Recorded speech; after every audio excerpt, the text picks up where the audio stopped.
The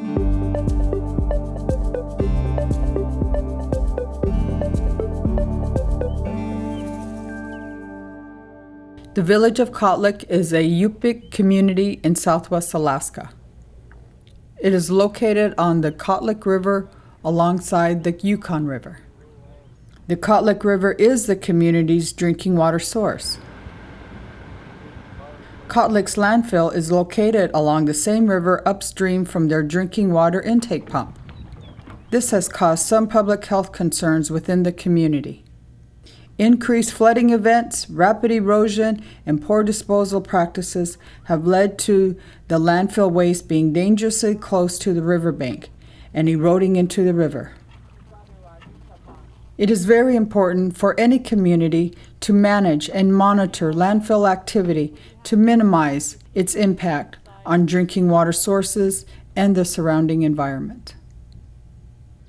In this video, we will be demonstrating water sampling techniques when taking water samples at a landfill and grabbing a sample from open waters.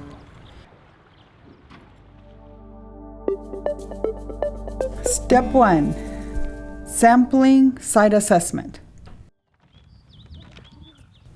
The first step is to do an assessment of the landfill.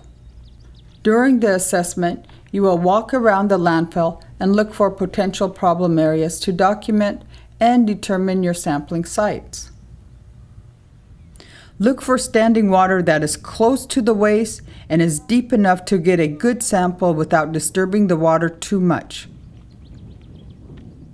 You will need to take water samples at multiple locations within the landfill.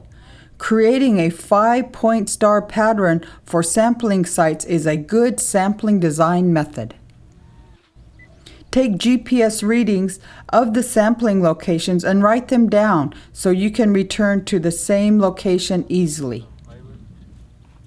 After you've completed your assessment and determined your sampling sites, you can return back to your office to continue other prep work required for a sampling event. Step 2. Field and equipment preparation. Before heading out to the landfill, make sure to calibrate your equipment and pack everything you will need. To learn more about the calibration of your monitoring equipment, follow the link below. Once your equipment is calibrated, get all your forms and sampling bottles in order. The laboratory you're working with will provide you with all the bottles and forms you will need. Fill out as much of the info you can on the forms and bottles before heading out to minimize the amount of time spent at the landfill.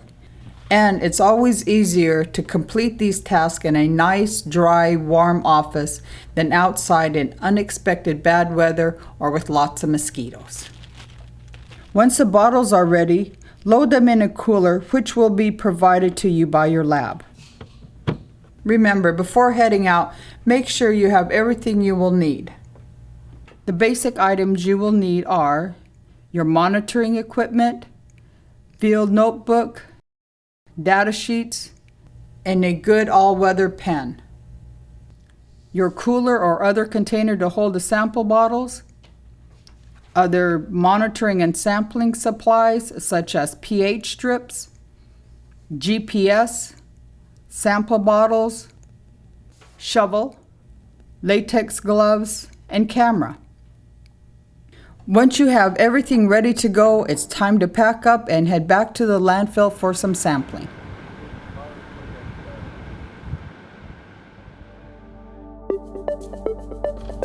Step 3. Landfill water sampling. Once you're back at the landfill, it's time to take your samples. If any of the sample sites are too shallow, you can dig a hole to make them deeper.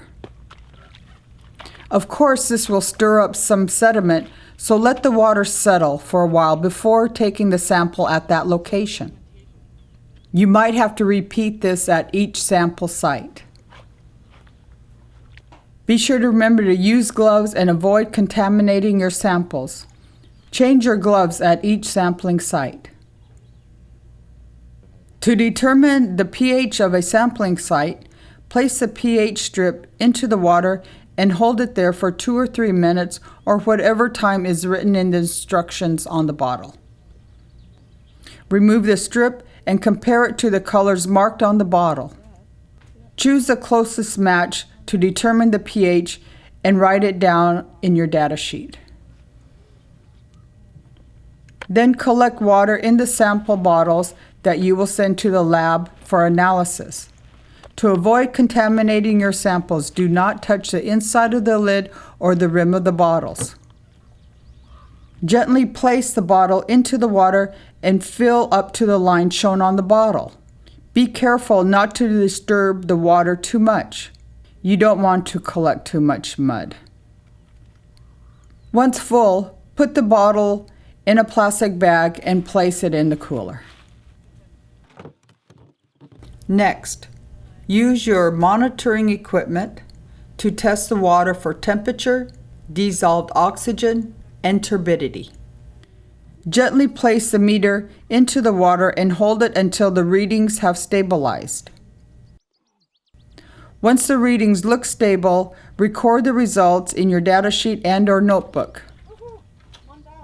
Follow this process at each sampling site around your landfill.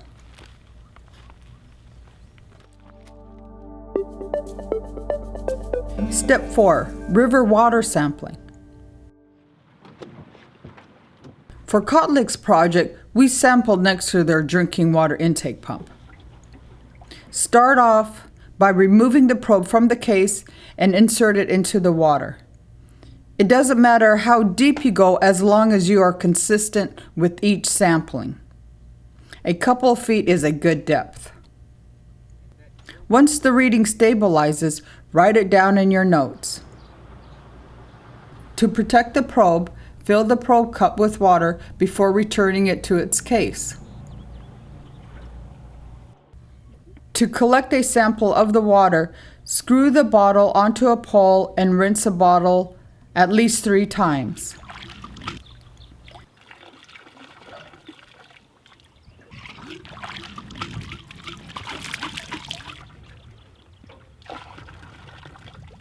Once it's rinsed, lower the bottle all the way into the water to collect the sample.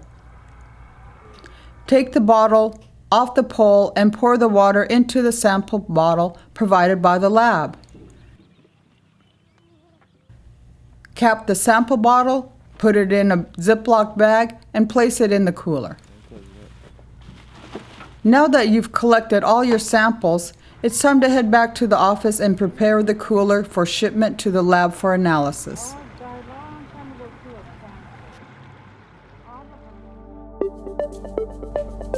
Step 5. Preparing the samples and cooler for shipment. When you get back to the office, put the bottles in a refrigerator to keep them cool until you ship or hand deliver them to the laboratory. Also remember, after each sampling, clean and take care of your monitoring and sampling equipment. When it's time to send your samples to the lab, remove them from the refrigerator and place them in the cooler. Your laboratory will inform you of the required temperature range and time frame for your samples. It is critical to follow these laboratory instructions for any successful sampling event. Use the bubble wrap provided by the lab to protect the bottles from breaking during shipment. Then place ice packs on top and around to keep everything cool. Try to fill the cooler as much as possible so that things can't shift around during shipment. Usually your lab will send you the appropriate size cooler. Place your chain of custody forms and data sheets in a plastic bag to prevent them from getting wet in case the bottles break or leak. The form should be placed in the cooler last and on top of everything for easy access. When everything is in the cooler, secure with duct tape so it doesn't open during shipment. Place the custody seal on the cooler's opening lip so the lab will know that there has been no tampering with the samples. Your samples are now ready to send to the lab for analysis. The lab you are working with will always be available to answer any questions you may have about your sampling event. Please call them anytime if you have any questions. They want the samples to arrive so they can do the analysis, and all your hard work and expense will not be wasted. So please use your laboratory as a resource for your sampling event. In conclusion, water sampling is a very important step in determining if your drinking water source or environment has been affected by your community's waste disposal activities. Koyana.